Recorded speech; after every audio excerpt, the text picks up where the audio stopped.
آج کی تلاوت سورۃ الحج کی ابتدائی 25 آیات پر مشتمل ہے۔ سورۃ الحج مکی دور کے آخر میں نازل ہوئی۔ بعض مفسرین کا خیال ہے کہ اس کی 25 آیات مکہ مکرمہ میں نازل ہوئیں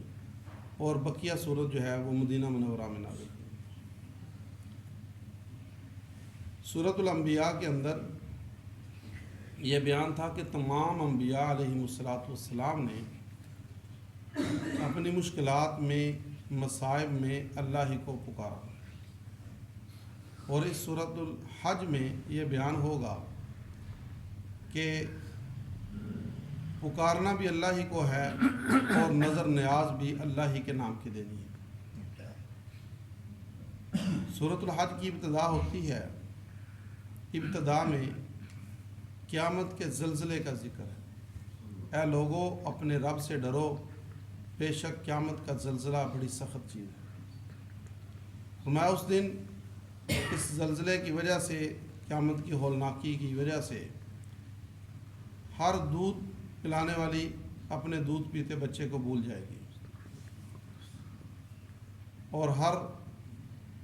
مادہ جو صاحب حمل ہوگی اپنے حمل کو گرا دے گی، اور لوگ ایسے نظر آئیں گے جیسا کہ نشے کی کیفیت ان پر طاری ہے۔ فرمایا کہ وہ حالانکہ نشے میں نہیں ہوں گے، وہ تیرے رب کا عذاب بڑا سخت ہے۔ پھر فرمایا گیا کہ اے لوگوں اگر تم شک میں ہو اس بات سے کہ اللہ قیامت کے دن لوگوں کو دوبارہ زندہ کرے گا، تو اس بات پہ غور کر لو کہ ہم نے تمہاری جو پیدائش ہے اس کو کس طرح مرحلہ وال بنایا ہے، کہ ہم نے تم کو پیدا کیا مٹی سے، پھر پانی کی بوند سے، پھر ایک جمے ہوئے خون سے، پھر ایک لوتھڑا بوٹی، شکلیں بنی ہوئی اور نہ شکلیں بنی ہوئی، اور پھر ایک مدت تک وہ استقرار پاتی ہے خاص جگہ پر، اور پھر ایک بچہ جو نمودار ہوتا ہے۔ پھر ہر ایک کا ایک وقت مقرر ہے، کسی کو ہم جوانی میں، کسی کو بڑھاپے میں، اور کسی کو ارذل العمر نکارہ عمر تک کی طرف لوٹا دیتے ہیں کہ سب کچھ جاننے کے باوجود پھر وہ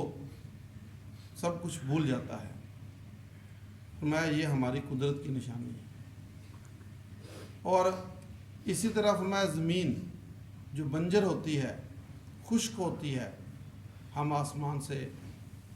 بارش نازل کرتے ہیں، وہ زمین پھول جاتی ہے،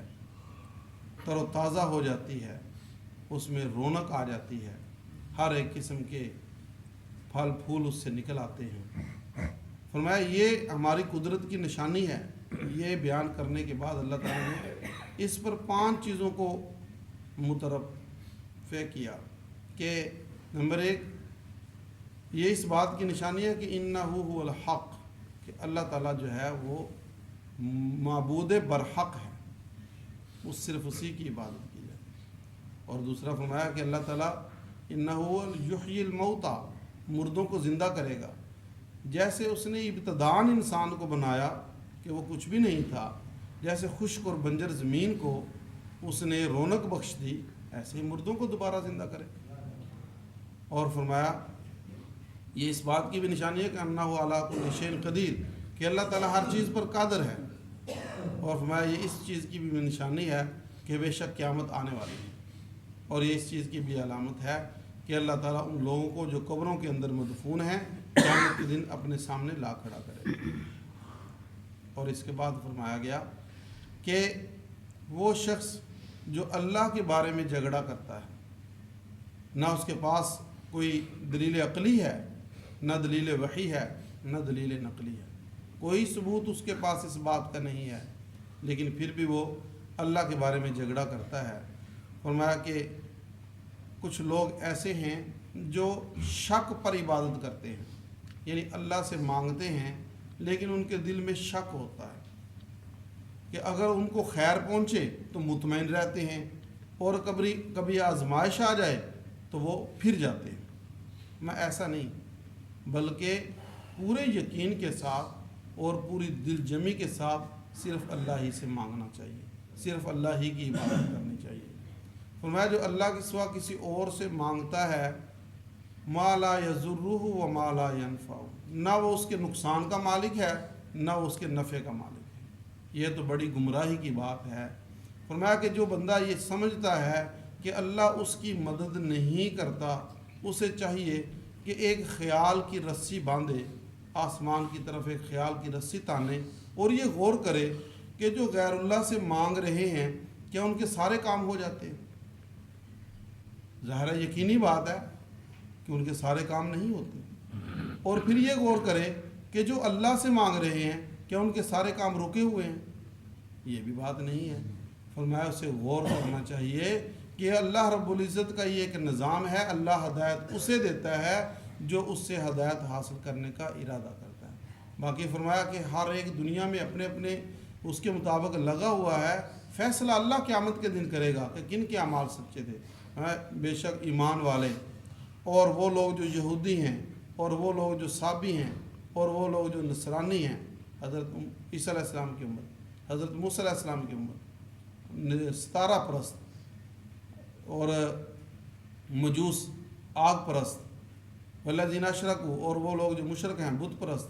ان ساروں کے درمیان اللہ قیامت کے دن فیصلہ کرے گا کہ کن کے اعمال پر حق تھے۔ ان اللہ علی کل شیء شہید، اللہ تعالیٰ ہر ایک چیز پر گواہ ہے، وہ ہر ایک چیز کو دیکھ رہا ہے۔ فرمایا کیا تمہارے لیے یہ نشانی کافی نہیں ہے کہ الم تر ان اللہ یسجد لہ من فی السماوات و من فی الارض، بے شک اللہ ہی کے لیے سجدہ کرتی ہے جو چیز بھی آسمانوں میں ہے اور جو چیز بھی زمینوں میں ہے، اور سورج اور چاند اور ستارے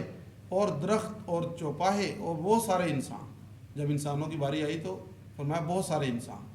وَكَثِيرٌ حَقَّ عَلَيْهِ الْعَذَابُ، بہت سارے انسان ایسے بھی ہیں جن پر عذاب لازم ہو گیا ہے، وہ یعنی وہ اللہ کی فرمان برداری نہیں کرتے، وہ اللہ کا سجدہ نہیں کرتے۔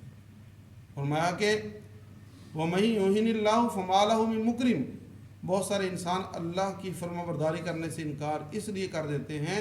کہ جس کو اللہ ذلیل کرنے کا ارادہ کر لے اسے کوئی عزت نہیں دے سکتا۔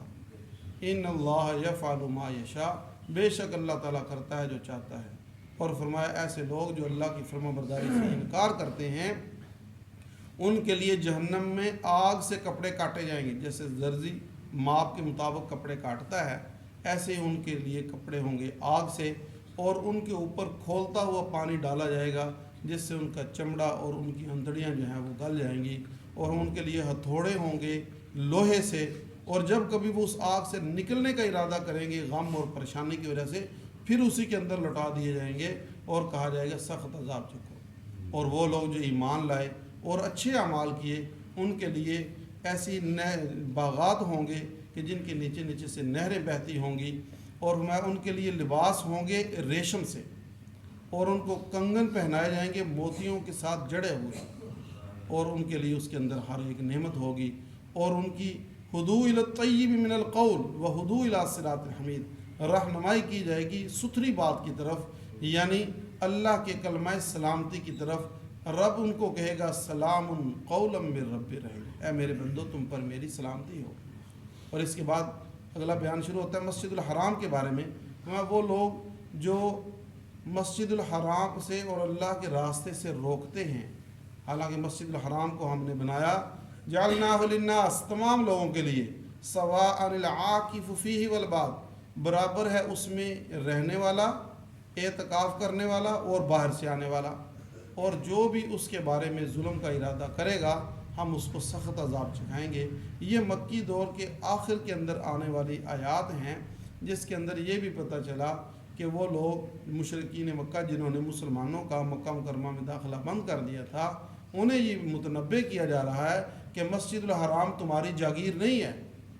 تم اس کے اگر وقتی طور پہ متولی بنے ہوئے ہو